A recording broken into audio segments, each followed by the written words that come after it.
Hi and welcome back to Foodinati, and this week we've got none other than the Welsh Kings of Hard Rock. Those damn crows are in, and they're going to be telling us all about their own hot sauce.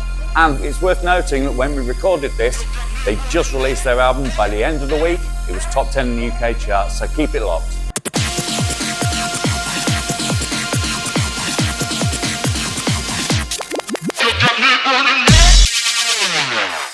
Hi, and you're back with Foodinati UK, and look who's here. We've got Those Damn Crows in the house. First for us today, their album literally comes out today. Inhale, Exhale, out at all good record stores and a few rubbish ones too. And get the physical copies, do that, support them. Yes. Yes. So, another Welsh band from Earache. Yes, mate. Because we had Skin Dread on last season. Yes. So it's Earache having a bit of a drive on Wales at the moment, yeah? Yeah, well, we signed with Earache back in 2018, is it? Yeah, it was 2018. 2018. Right, so right. It's been, we've been with them for a while. Yeah. This is the third album. This is the one we're really super excited about. Yeah. It's out today. Make sure you buy it. Yeah. It really does count these days, the way the industry's Totally changed. does, yeah. And then, we spoke with Benji, who said that they were signing with Earache, because I think they did something with them back in the day with Dub War. Dub War it was, and now they've re-signed with Dub War, so yes, it's great. Ah, it's awesome, yeah. And they've got Scarlet Rebels as well, so yeah. Massive Wagons as well. Massive Wagons, Black Star Riders. Yeah, so for British rock, they're really rounding them up at the moment, aren't they? It's really? incredible. Yeah, it's incredible. yeah. I mean, British rock and metal's in a really good health at the moment anyway, in general, isn't it? I mean, I see from bands like Bury Tomorrow and While She Sleeps to bands like yourselves and Massive Wagons, bringing up the rock end. Like, there's a lot of good stuff happening at the moment. It's definitely alive and kicking. Yeah, definitely. There's been a big resurgence of it all this past, definitely the last 5 years, say. Yeah. It's there. Yeah. It's alive and kicking. I think a lot of that is the lockdown made people miss it. Oh, yeah. You know? So now gigs are back on, they're like ready to go, you know, really. Definitely. Yeah, And we've noticed a lot of people are buying all the physicals as well, which is awesome. That's why you come out with all the special editions and this version, this variant. all the vinyls and all Yeah, that. because they're collecting them, they're framing them, it becomes house art. Well, and the limited edition as well, you know. So if you're fortunate and lucky enough to have bagged one of them in the early days, when you got for pre-order, then you know you've got something real special. You've got a piece of history there in the future. Well, absolutely, and it meant a lot to us as lads. You know, I remember getting my first Iron Maiden gatefold. Yeah. Live After Death. Yeah, I looked at that thing every day. It was what's missing, and music wasn't disposable then because, you only had enough money to buy one album a month, and you'd listen to it all month. Yeah. You know, you bring your mates around, and you had the cool record. You know. It was the experience of it, wasn't it? Yeah.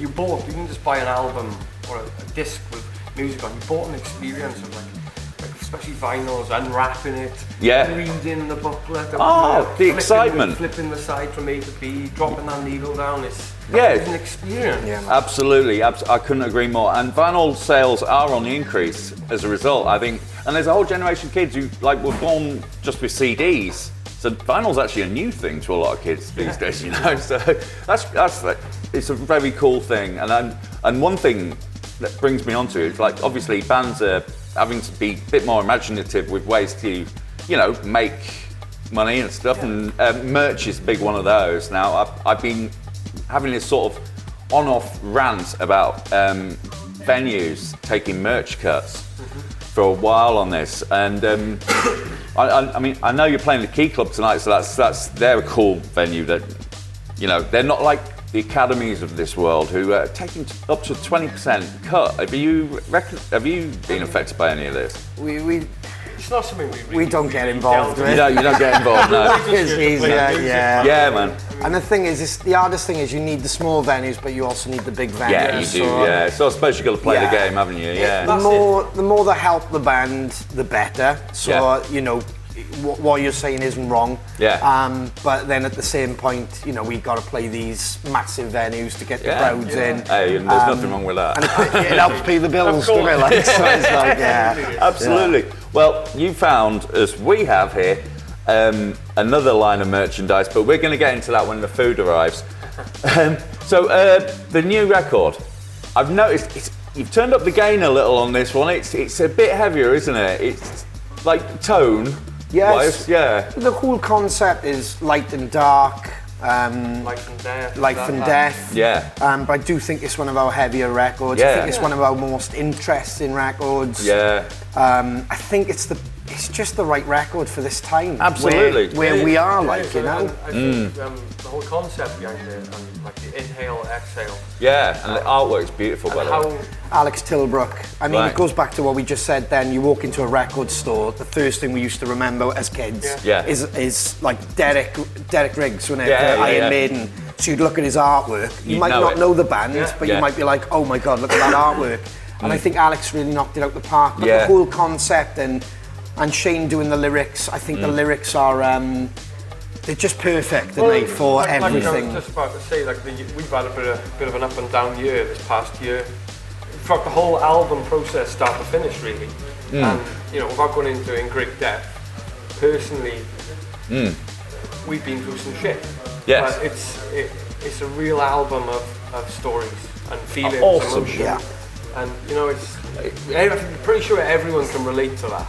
Yeah, I think it's one of the great gifts that music gives us is the fact that we can, if we go through a hard time, we'll get a few tunes out of it. Yeah. You know, and that's the silver lining on the cloud, isn't it? That's it. You know, but it's also the musician's curse as well, that you feel like you have to have a bad time to have something to write about. Yeah, I mean, the last records, you know, Shane went through something personally on that one, and we discovered a lot, like, you know. But like for us as a band on this record, I think we all just latched on, whether it be at different periods, but it just became more and more personal for us all, didn't it? Like, did. you know, Really did. even from demoing, even from like ideas being sent over, even from when we met up through the pandemic, which was quite emotional because a lot of people were struggling, but we managed to get into a studio to start demoing and stuff. Absolutely. And even that was like one of my favourite times of being around the boys. Never mind the music, it was like the laugh we had, the banter. So important. And there was all that escape from a pandemic. Is this going to happen? Are we going to be able to go and there was that uncertainty. Is this going to get cancelled last minute on us? And like we were playing, and like there was no restrictions on what we were doing. If it was an idea, we were. Whether it be like putting bass ideas down at 1 o'clock in the morning, drinking red wine, like even they were funny. And then we'd wake up the next morning and we might be like, "What did we do with it?" Yeah, we flicked through it, and because we were like, "Oh, we had a bit too much red wine there," like, you know. But it was still like exciting to be in that buzz. Yeah, absolutely. We were doing like solos and stuff like that, wasn't it? And like just spending an hour or whatever, or 2 hours, brilliant. just. It was just so. Yeah, I always think leave the tape on because you might have a little buried gem in there somewhere that you can come back to, you know. You read all these stories or you watch like interviews of like the greats like Led Zeppelin and like the Who, and then like they go off and like they go to like a really like studio secluded out in like a remote area in the middle of the sticks. It's like. I kind of feel on this record we did that. We did that. It was we could take our time a bit. We could tweak, we could argue about what wasn't right. The producer as well, which was it was a step up from what we've done with Point of No Return and Murder and the Motive.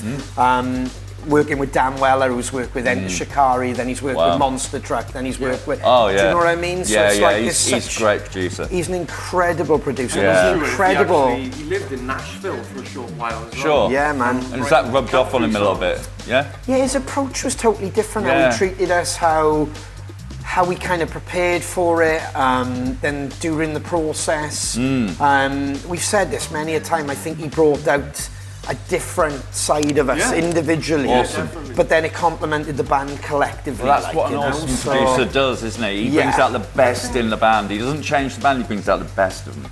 One of the best moves Dan made from the early days of us working with him was he set up a regular Zoom meeting, and we set up a Spotify playlist of not bands who we want to sound like, but bands and songs of what would sound cool, what's in our heads, basically. An inspiration list. Yeah, what could, you know, something of reference, and you know, that give a really good starting point for us all to know what we wanted this album to sound like. Absolutely. And then the other end of that is staying up till 1 o'clock, 2 o'clock in the morning, because that guy doesn't sleep, does he? He doesn't sleep. We noticed that. He's either working, and then even when he unwinds, he'll start working. But we were staying up till 2 in the morning, just talking as humans like this, and learning more about each other, learning about relationships, learning about family, learning about... And that will all rub off on the record.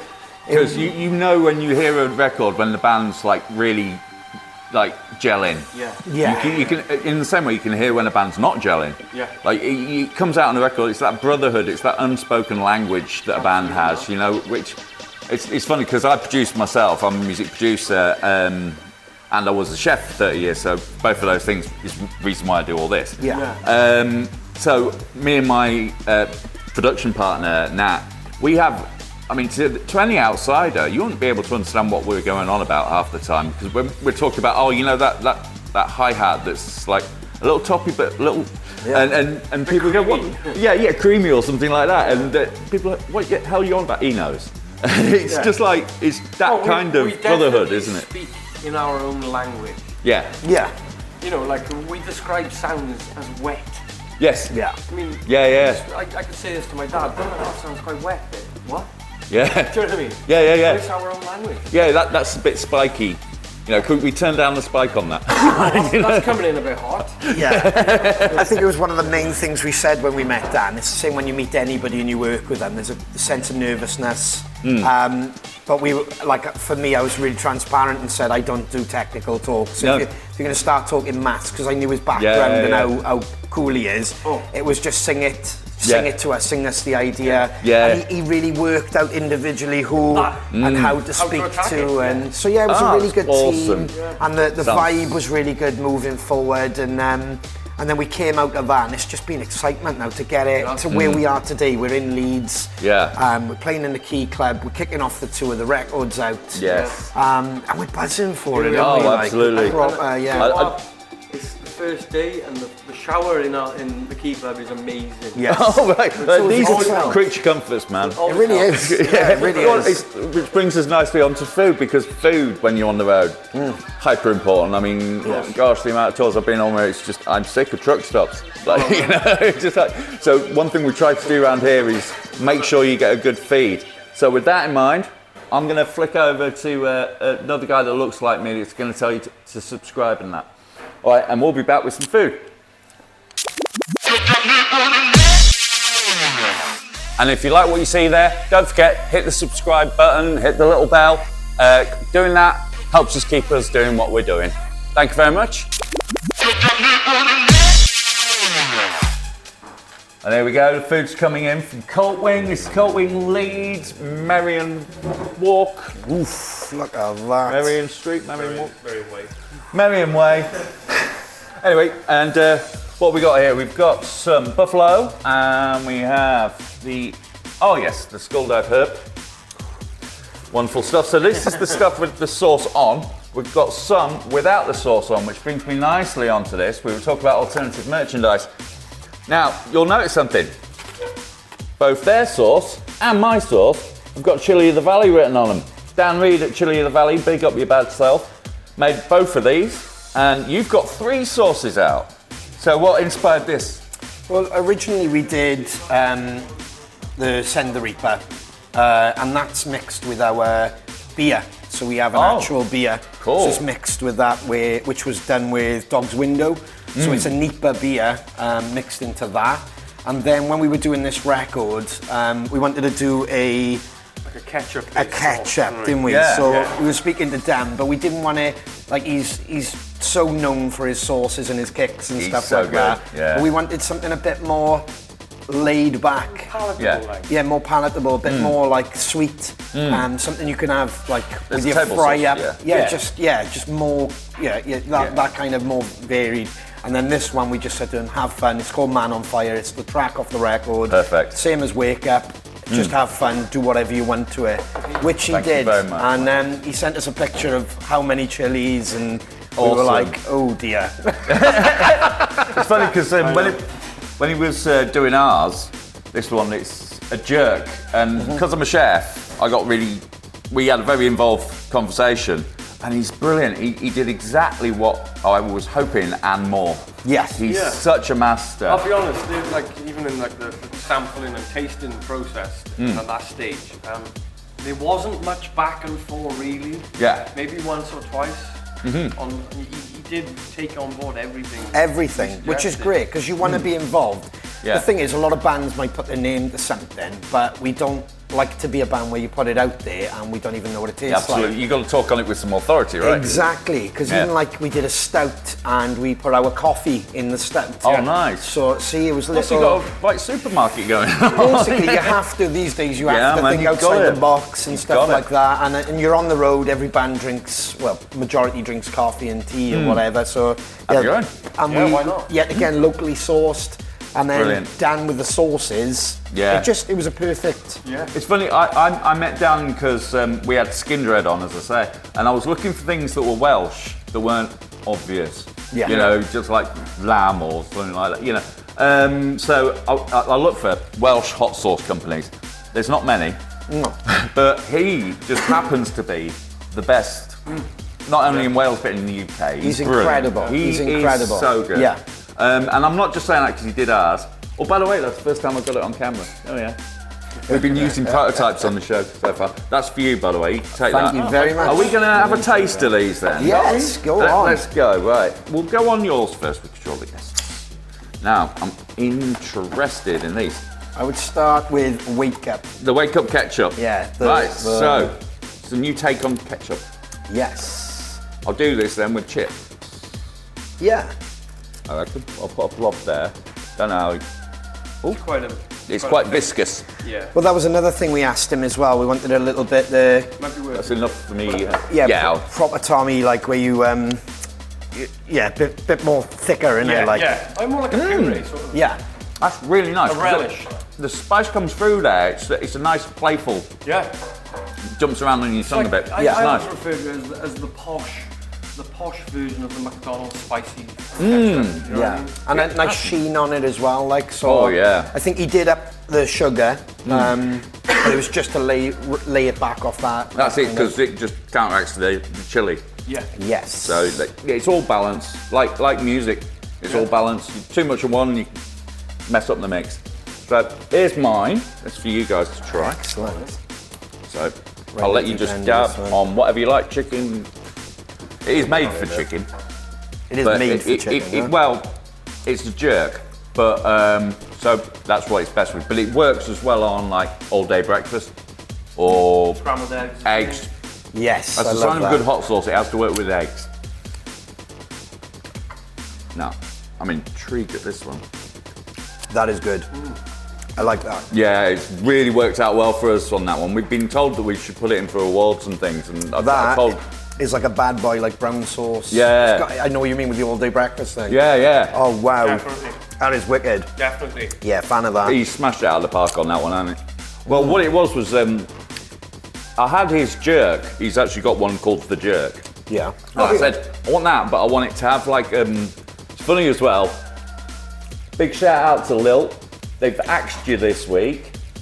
I just noticed. That was the fruit profile I went for, Lilt. So it's pink grapefruit and pineapple. Very cool. So yeah. That's really nice. Yeah, cheers, man. Well, that's yours to take. You can That's really nice. have that. I'll be on the bus, definitely. I'll be on the bus. That's that one. Right, now we're on the Send the Reaper. Yep, this one is without beer. Ah, right. I see. That's nice on like a cheese on toast. Yes. And is all the beer cooked off? Yep. Yep. Oh, Yeah. that's- And yet again, he is perfect with eggs. Yeah. Absolutely perfect with eggs. We always say that with your breakfast. I'm a big. You'll see the texture as well. Oh yeah, that's See? So we wanted it Quite more like a syrupy, Ooh, like a that's- sticky. yeah. It's So- treacly, isn't it? This is our first sauce we ever did with him, which is like, oh, that's a beautiful flavour. yeah. That's the one, that's That the is- flagship. Wow. What chilies has he used in this? Oh, it has got Carolina Reaper in it, Yep. but it's only a 2 out of 5, but with a Reaper, so that's serious Yeah, control. Because we wanted it a bit more barbecue. Yet again, we were trying to think of, everybody doesn't like hot sauce. Yeah. So we wanted something a bit more sticky, put it on ribs, put it on chicken. That's such an interesting thing to do with a Reaper, because usually if you see a Reaper sauce, it's like bang in your face. Yes. That is really balanced and controlled. Yeah. I've never seen that done before. Big up, Dan. Impressive, mate. There's the texture. It's not what I was expecting as at well, all. isn't it? It's like really cool. Like it's very Moorish. It is good. And like Lloyd said, we like a bit of cheese on toast rather than Worcester sauce. That'd be amazing on that. It's It's scrambled eggs with a handful sprinkled of mozzarella and diced up spinach. Bosh. I started changing the fajitas that I make and putting that as in with the fajitas, which was slamming. And beef brisket as well, doing nice big cob of beef brisket and then mixing. So you're a bit of a cook yourself. I like more barbecue, more this is my favourite style of food. Your wheelhouse, definitely. Well, that's what my last company was before I started Foodinati. I had a thing called Hades Kitchen. We did barbecue, proper barbecue, like long cooks and stuff. Yeah. I'm going to be bringing that back on a project that I'm not talking about right now. But anyway, right. This is Dan. Now this is your strong one. Man on fire. Dan having fun. Man on fire, it's got to be, hasn't it? literally the brief was have fun. Have fun. Do what you want, like. Careful when you say that to Dan. Not And that's what, I love that. He's just put super hot chilies. Work it out for yourself. Right. You can put a little smidge in here. No, you're a massive fan of this one as well, I know. You like it hot? I can only go a little bit, but I will. I do like. It's that instant. Ooh. Right. So for me, anyway, that's so. Oh, instantly straight in. Do you know what I mean? But it's got a kind of like candy type taste to it, hasn't it? It's like a kind of sweet. Yeah. Ooh, let's have a go again. I do like my hotter end. But you are, innit? It's straight. That is. Because that to me doesn't feel like somebody's sliced my throat. It's tasty. Yeah. Whereas some hot sauces out there, I'm just like. Yeah, some are just hot for the sake of it. That's one thing I love about working with Dan. Dan, your head's going to be massively expanding at the moment, but one thing I love about it is all of his sauces that I've tasted, it's flavour first, isn't it? Flavour first. It is. But that, if you're a heat lover, that's a headbanger, that really is. I definitely need water after that one. Yeah, we've got a few men on fire here. Oh, yeah. Have you got a glass of water over there? Make that too. That'd be Cheers, incredible. thank you. Yes. But like you said, if you're not... It lingers too, isn't it? Yeah. Definitely in the back of the throat. So if you're not like... If your tolerance isn't up there, I like hot, but that one's a little level above. That's the boss level for me. That's what we wanted, but You've it got is what we range, wanted. though. It is what we wanted. We wanted like you had it, fair play to you. You were like, oof, straight in there, bang. But it does linger in there. Where yours, I could have that all day. The Send the Reaper could have that all day. The Waker all day. Thank you so much, man. But there's different. That's what I love about hot sauces. They all bring something new to the party. Like absolutely. I mean, that's really for if someone comes around and they want to not necessarily have their head blown off, but they want something a bit edgy. That's definitely the one. This is utterly delicious. Really, really delicious. I don't know another good word to say other than that. Delicious. Brilliant. And the ketchup, if you want a spicier ketchup, that's your man. That's brilliant. It is cool, man. And once again, Dan, amazing. So, you said you got the sauces, you've got a coffee. Yes. So, tell me more about the coffee. What kind of... It's called Welsh Gold. Yep. And it's with a company called Durston's Coffee. So they roast their own, and it's locally by us as well, so independent again. Lovely. So yet again, like Dan, it's almost trying to drive the business and keep it all as much locally. We would work with anyone across the UK, but it's almost trying to keep it where it's that relationship, like you said. Absolutely. We work with Dog's Window with some of our ales, and then we've worked with Tenby Brewery. Oh, I know Tenby, yeah. Yes, because a lot of the barbecue shops or sorry, that sauce is proper, like, it's kicked my tongue now, one. It has, like, but, some of the more, like, barbecue base, they'll have the ales as well when they like, And they like each other a lot, ales and it marries perfectly, like, you know. Beer and hot sauce, man. Beer and hot sauce. It's the way forward. I'm expanding my horizons into drinks, but it's not alcoholic drinks actually, but more on that later. I keep giving away my secrets. You're going to call it Optimus Prime. No. Oh God, I'm not getting involved in that Prime business. Goodness me. It's all anyone's talked about for months. Yeah, so your fans, I have to say, hardcore. Like, I mean, you've got some of the best fans in the world. You obviously know this, but incredible. But when we interviewed Monster Truck on that tour where you supported them, they even admitted in their interview, they said, sometimes it's intimidating for us to follow Those Damn Crows because their fans are so, like, they know every word, they sing all the songs, they know it. Yeah. That must be cool, having a fan base like that, you know? Well, we call them the Crow family. Yeah. They are family. They are family. Yeah. They are family, I mean. And I saw whole families coming.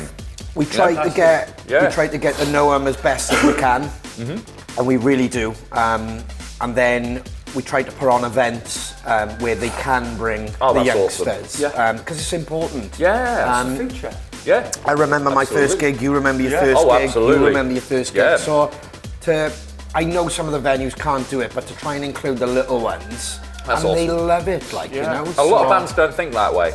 That's a really forward-thinking sort of thing because you've got to think about the next gen. It's awful for the adults as well, especially with younger parents. I was a young parent myself, so if I went to a gig and we couldn't get babysitters, 9 out of 10, the wife would be a legend and always have the kids. Yeah. She would and I'd go. So it would be, because she'd be like, go on, you love them, off you go. So it's nice to have gigs where couples can take their children as well, like, you know, and be involved in it. Yeah. And then the kids go, I want to buy the merch, and parents are like, oh God, this is going to cost us even more. Like, do you know what I mean? Yeah, it's just special. They're amazing. Their support is amazing. We keep in touch with as many as we can.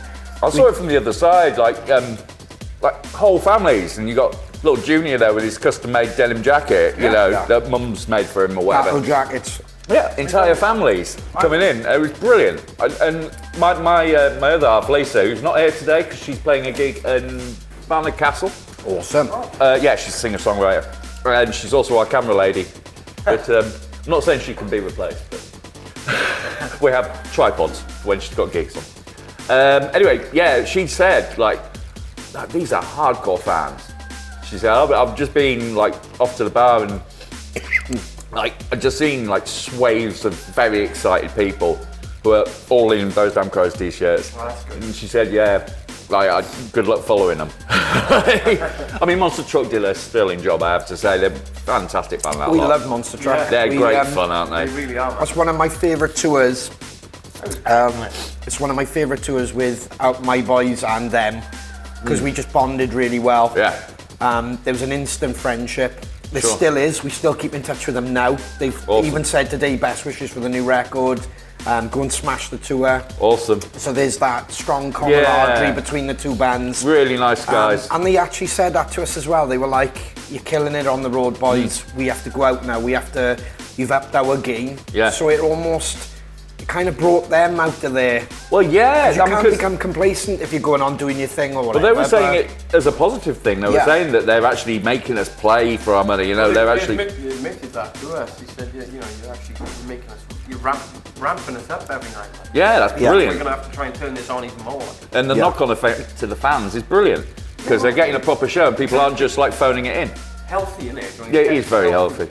I was having a similar conversation with Skin Dread because everyone knows it's a nightmare to follow Skin Dread on stage. It must be a Welsh thing, but your front men are always spot on. Like the patter.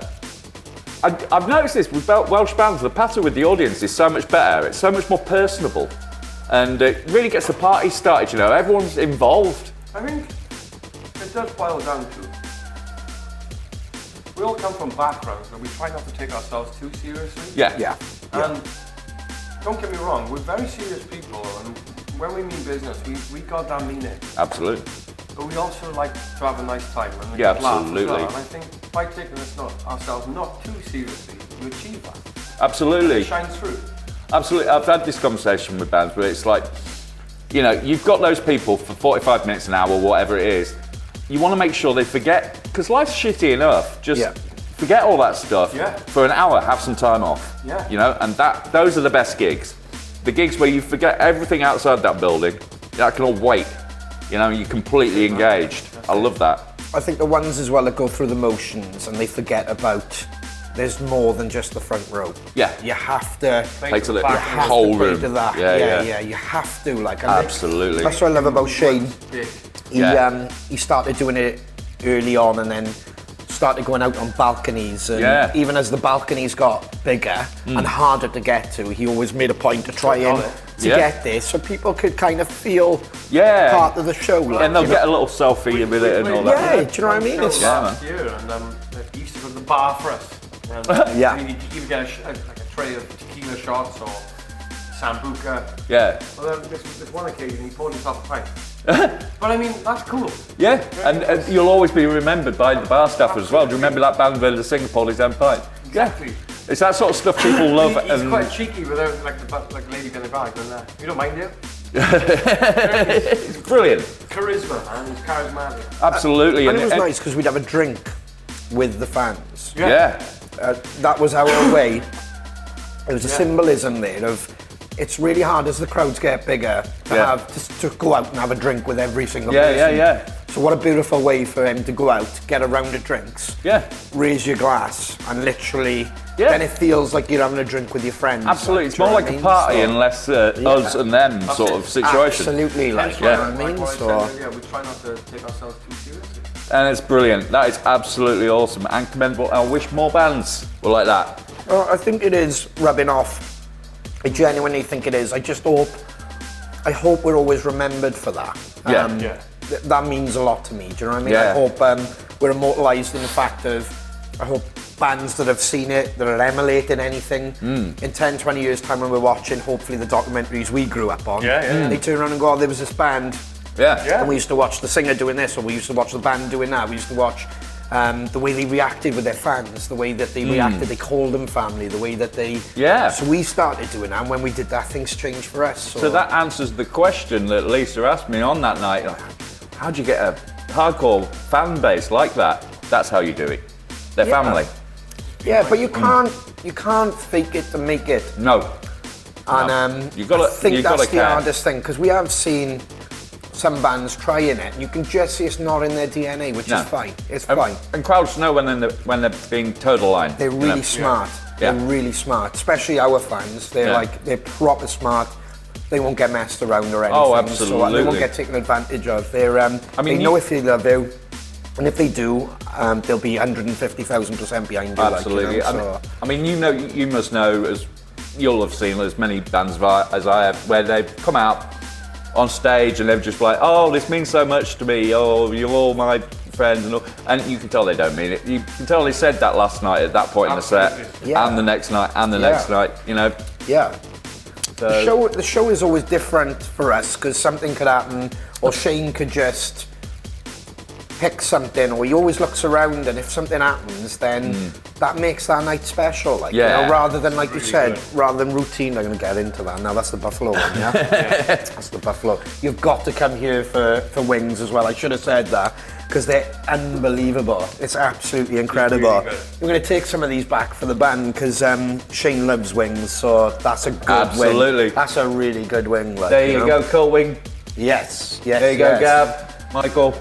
You heard it here. Unreal. But the fans are they're the most important thing about what we do. Yes. They're the most important thing. And they have to be, don't they? Yeah. We get withdrawals, like we haven't played since Monster Truck, so yet again tonight's going to be really special because what we love is we're playing in the Key Club, but yet at the end of the tour we're playing in Swansea Arena. Oh, perfect. So the whole point is you still keep that connection there. And it keeps the excitement going as well. We've got Bradford Night Train, we've got Manchester. I saw you playing Night Train, love that venue. Loved it. And not a lot of bands play there. But we played there during COVID and we were lucky enough to sell it out. It was our first indoor from COVID, and the atmosphere and the people there who run fantastic. They're incredible. So that was another reason that we wanted to go back. The sound in there is great as well. It's a fantastic venue. Yeah, my lass has played there a couple of times when she's played with the full band, because she does both. She does just her and a piano and with a full band. When she's played there with a full band, it sounded huge. And the sound engineers were so nice. Like really, really, couldn't be more helpful, you know? It's a really cool venue, huh? Really cool venue. If I remember right, it's got quite a deep stage. Yes, it's a nice sort of sense of occasion for the local bands when they play there, you know? They're good. Oh my God. They're really good. Really good. My partner's going to be so jealous of me right now. Oh my God. She loves chicken wings. The texture on these as well is incredible. But it's good. The sauce is quite gooey. Yeah, man. I mean, they've knocked it out of the park with this place, haven't they? Oh my God. So on that note, I'm going to leave these guys to enjoy their wings. And Those Damn Crows, Inhale Exhale, it's out now on Earache. All formats, probably some limited edition thingies and stuff out there, yeah? Yeah, man. So catch them on tour, catch them at festivals this summer, no doubt. Yep. Yes. And Those Damn Crows, thank you for coming. Thank you very much. Thank you for having us. Thank you for the food. Horns all round. And join us next week when our guest will be none other than the kings of UK bass music. Yes, Utah Saints are going to be joining us here for part 1 of their 2-part interview. Keep it locked.